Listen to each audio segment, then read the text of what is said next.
হুম। আজকে source material ঘাঁটতে গিয়ে এমন একটা বিষয় সামনে এসছে যা মানে যা শুধু আইনি জটিলতায় ভরা নয়, এর ভেতরে লুকিয়ে আছে দারুণ কিছু মনস্তাত্ত্বিক আর নৈতিক দর্শন। হ্যাঁ, বিষয়টা বেশ গভীর।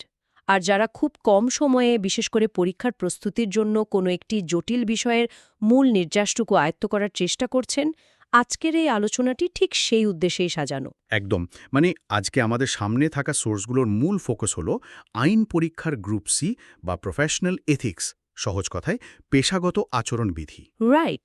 এই বিষয়টিকে সাধারণত খুব শুষ্ক আর ধারা উপধারায় ভরপুর একটি বিষয় বলে মনে করা হয়।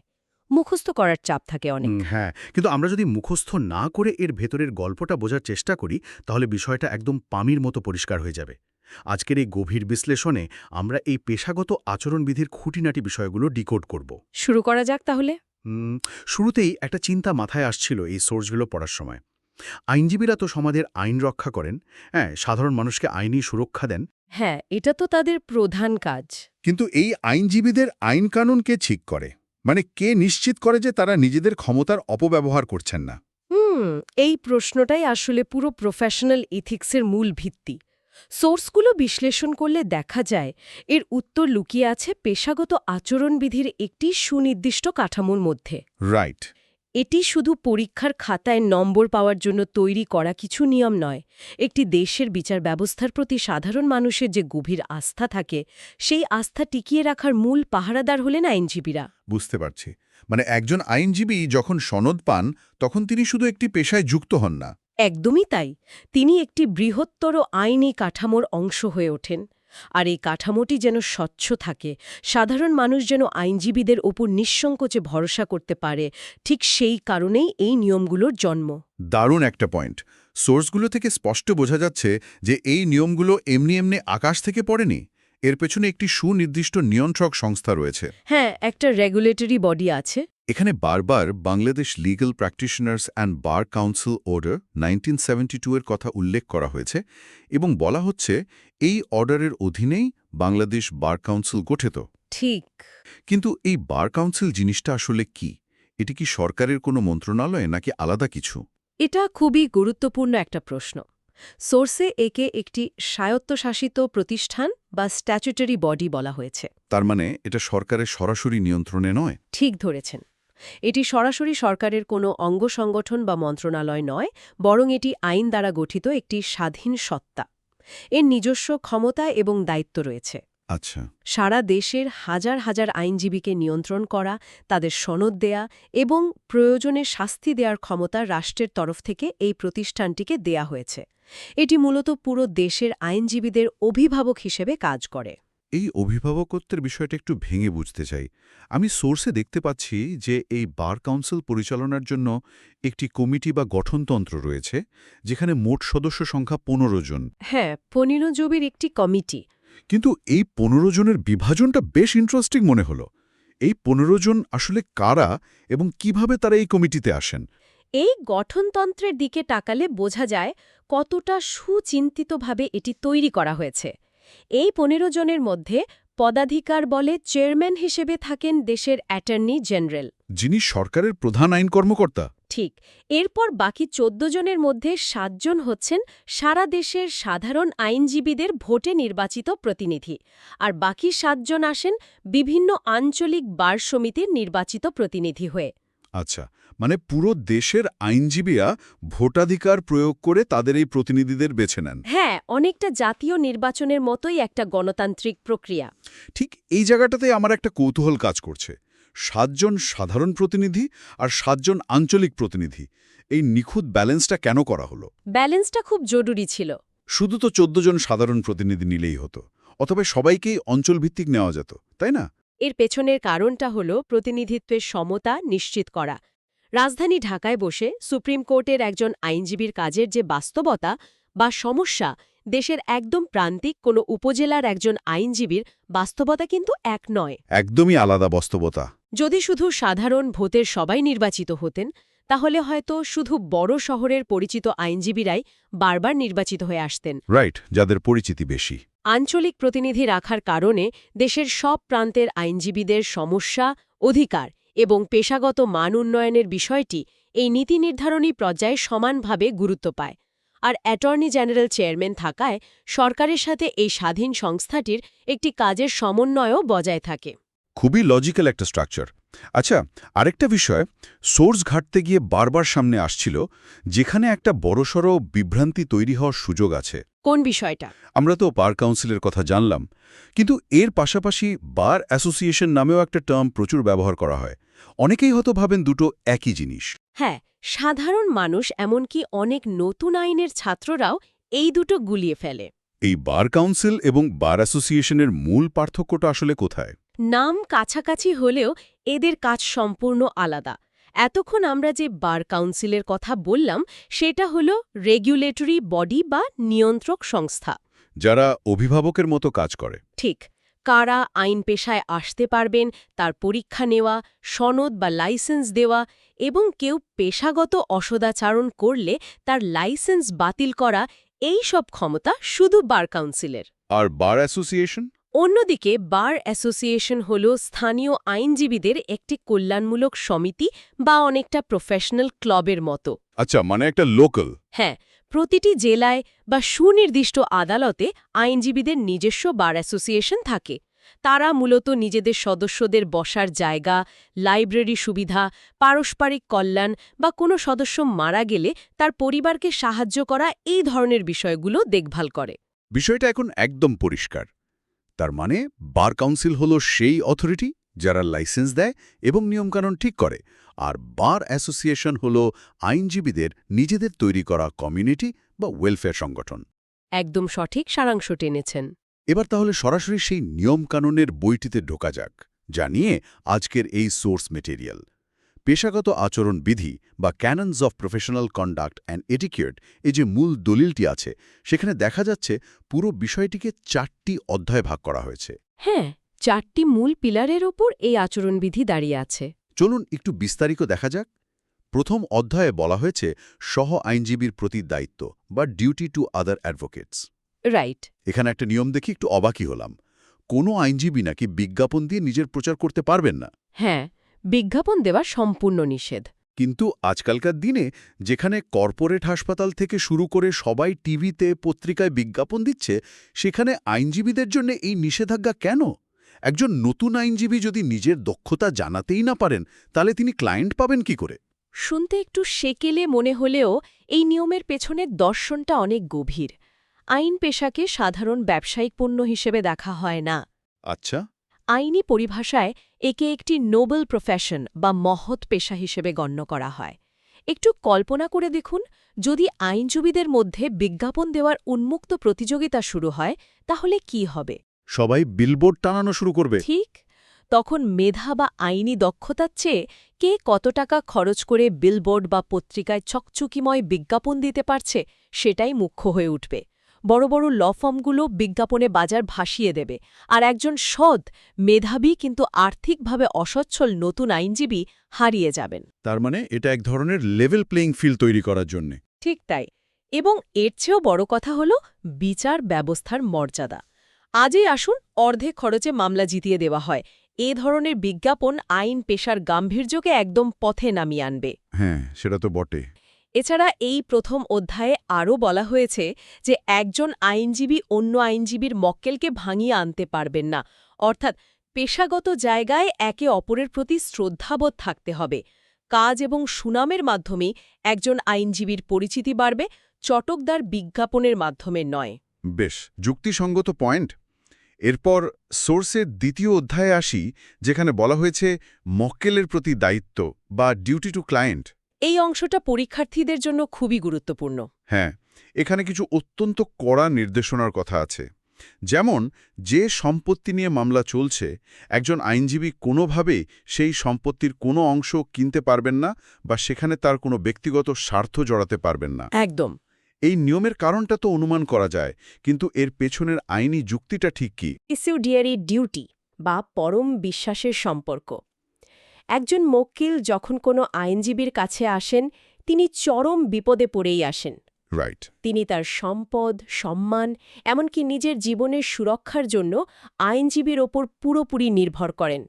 এখন ধরুন, একটা জমির মালিকানা নিয়ে মামলা চলছে। হ্যাঁ, আইনজীবী যদি নিজেই সেই জমির কিছু অংশ কিনে নেন বা কেনার চুক্তি করেন তাহলে কি হবে? তখন তিনি আর নিরপেক্ষ আইনি পরামর্শদাতা থাকবেন না, তার নিজের আর্থিক স্বার্থ সেখানে জড়িয়ে যাবে। বুঝতে পেরেছি। তখন হয়তো তিনি মক্কেলের চেয়ে নিজের লাভটাই আগে দেখবেন। ঠিক, হয়তো মক্কেলের জন্য আপোস করে ফেলাটা মঙ্গলের ছিল, কিন্তু আইনজীবী নিজের লাভের আশায় মামলাটা দীর্ঘায়িত করতে পারেন। এই কনফ্লিক্ট অফ ইন্টারেস্ট বা স্বার্থের সংঘাত এড়াতেই এই কঠোর নিয়ম। এই একই অধ্যায়ে মক্কেলের টাকার হিসাব নিয়েও একটা নিয়মের কথা দেখলাম। বলা হয়েছে মক্কেলের টাকা এবং আইনজীবীর নিজের টাকা সম্পূর্ণ আলাদা হিসাব বা আলাদা ব্যাংক অ্যাকাউন্টে রাখতে হবে। হ্যাঁ, এটাও ফিসিডিয়ারি ডিউটিরই একটা অংশ। এটা কি শুধু হিসাবের সুবিধার জন্য, নাকি এর পেছনেও কোনো বড় কারণ আছে? এটা মোটেও শুধু হিসাবের সুবিধার জন্য নয়, এটি মূলত আত্মসাৎ বা প্রতারণা রোধ করার জন্য। মক্কেল কোর্টের ফি, স্ট্যাম্প কেনা বা অন্যান্য আনুষঙ্গিক খরচের জন্য আইনজীবীর কাছে যে টাকা জমা রাখেন তা আইনজীবীর নিজের আয় নয়। এটা এক ধরনের আমানত। ঠিক বলেছেন, এটা একটা আমানত। যদি এই টাকা আইনজীবীর ব্যক্তিগত ফান্ডের সাথে মিশে যায়, তবে ব্যক্তিগত প্রয়োজনে সেই টাকা খরচ হয়ে যাওয়ার একটা বড় ঝুঁকি থাকে। অজান্তেই হয়তো খরচ হয়ে যেতে পারে। হ্যাঁ, আর মক্কেলের টাকা ব্যক্তিগত প্রয়োজনে ব্যবহার করাটা ভয়ঙ্কর পেশাগত অপরাধ। তাই এই টাকা সম্পূর্ণ আলাদা রাখতে হয়, যেন মক্কেল চাইলে যে কোনো সময় তার হিসাব বুঝে পেতে পারেন। অর্থাৎ মক্কেলের সাথে সম্পর্কটা পুরোপুরি স্বচ্ছ হতে হবে। এবার তৃতীয় অধ্যায়ের দিকে তাকানো যাক। এখানে বলা হয়েছে আদালতের প্রতি দায়িত্ব বা ডিউটি টু দ্য কোর্ট। এটাও বেশ ইন্টারেস্টিং একটা জায়গা। সাধারণ মানুষের ধারণা থাকে একজন আইনজীবীর একমাত্র লক্ষ্য হল যে কোনো মূল্যে তার মক্কেলকে জেতানো। কিন্তু সোর্স বলছে আদালতের প্রতিও তার বিশাল দায়িত্ব রয়েছে। যেমন বিচারককে কোনো ভুল তথ্য দিয়ে বিভ্রান্ত করা যাবে না। হ্যাঁ, এই জায়গাটা সাধারণ মানুষের ধারণার চেয়ে একটু আলাদা। একজন আইনজীবী আসলে আদালতের একজন অফিসার, যাকে অফিসার অব দ্য কোর্ট বলা হয়। অফিসার অফ দ্য কোর্ট, চমৎকার টার্ম। তার প্রাথমিক দায়িত্ব হল ন্যায় বিচার প্রতিষ্ঠায় আদালতকে সাহায্য করা।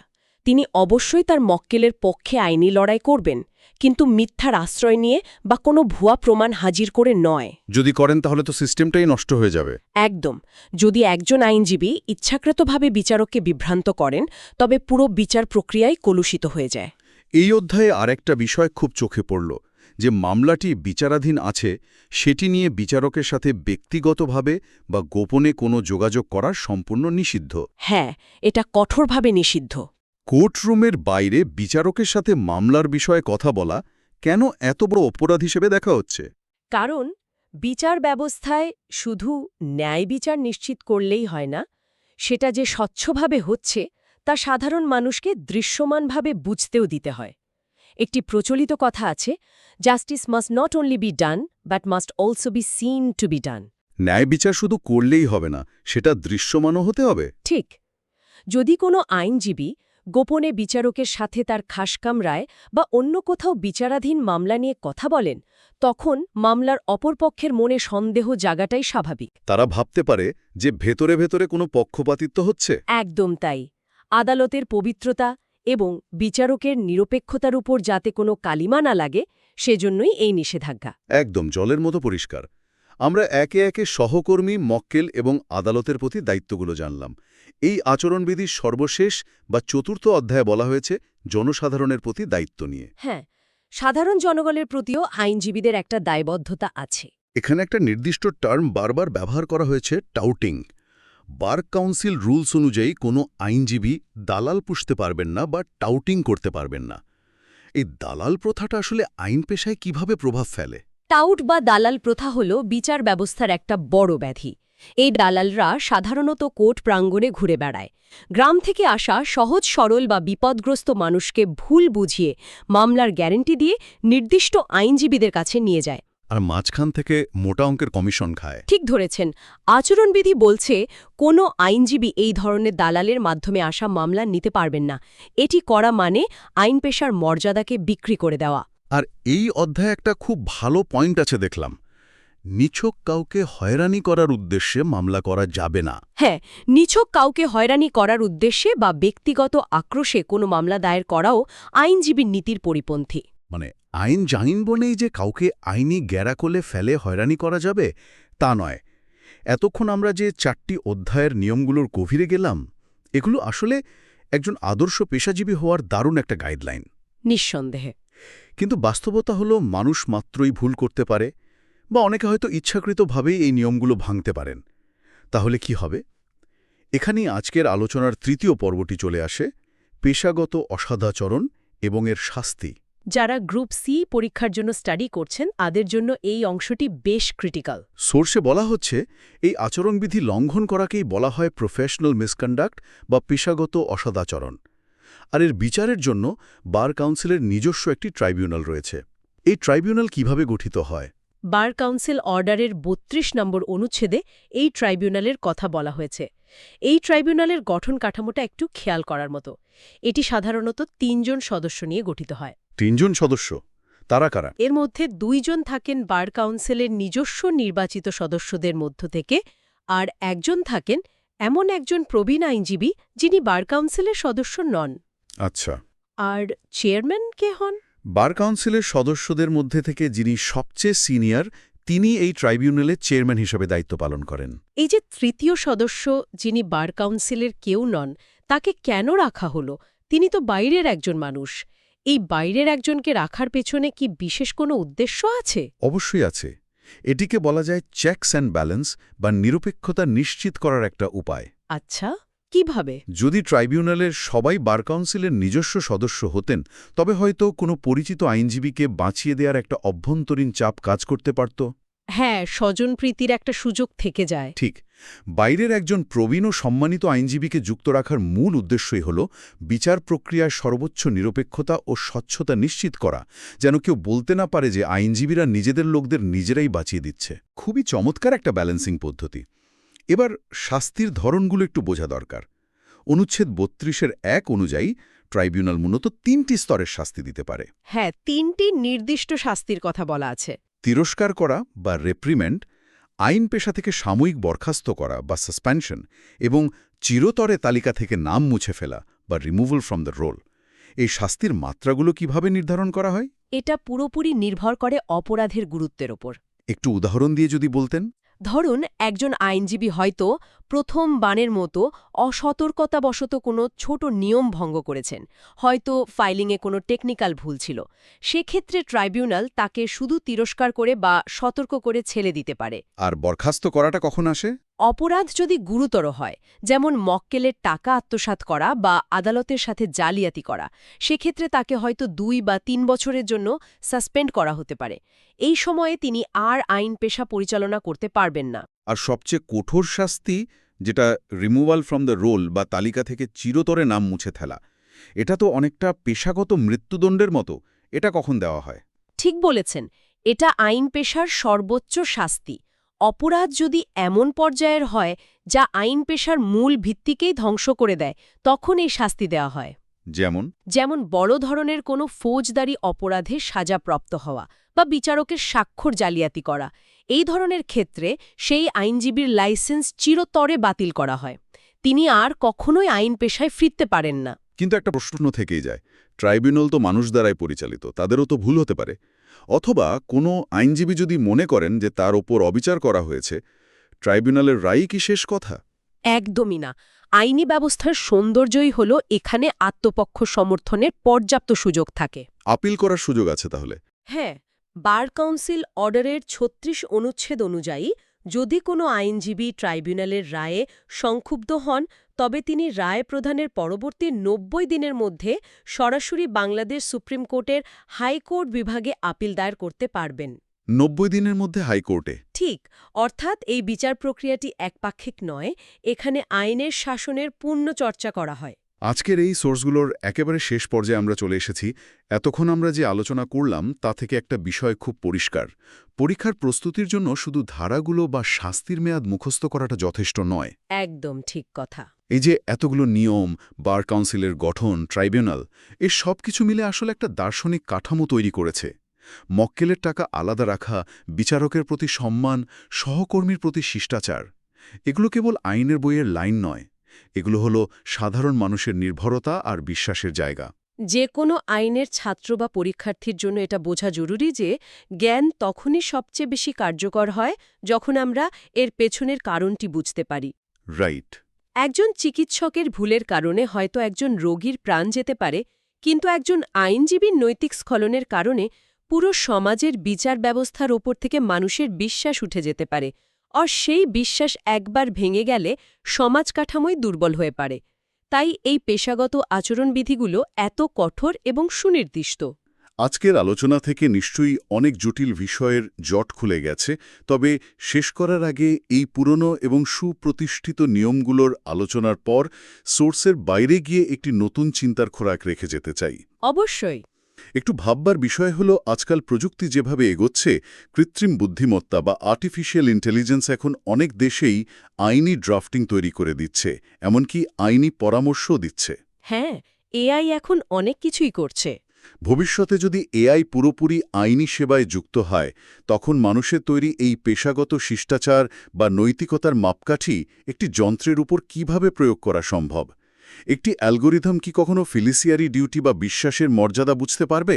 যন্ত্র কি কখনো অসদাচরণের জন্য অনুশোচনা বোধ করবে? দারুণ একটা প্রশ্ন। মানুষের তৈরি আইন আর যন্ত্রের এই ভবিষ্যৎ সমীকরণ মেলানোটা বেশ কঠিন হবে। ঠিক। এই প্রশ্নটাই আজকের আলোচনার শেষে ভাবনার জন্য থেকে যাক। আশা করা যায় আজকের এই বিশ্লেষণ আইন কানুন এবং পেশাগত নৈতিকতার বিষয়ে একটা স্বচ্ছ ধারণা দিতে পেরেছে। নতুন কোনো সোর্স আর নতুন কোনো বিষয় নিয়ে পরবর্তী অনুসন্ধানে আবার কথা হবে। ততদিনের জন্য নতুন কিছু জানার এই আগ্রহটা বেঁচে থাকুক। বিদায়।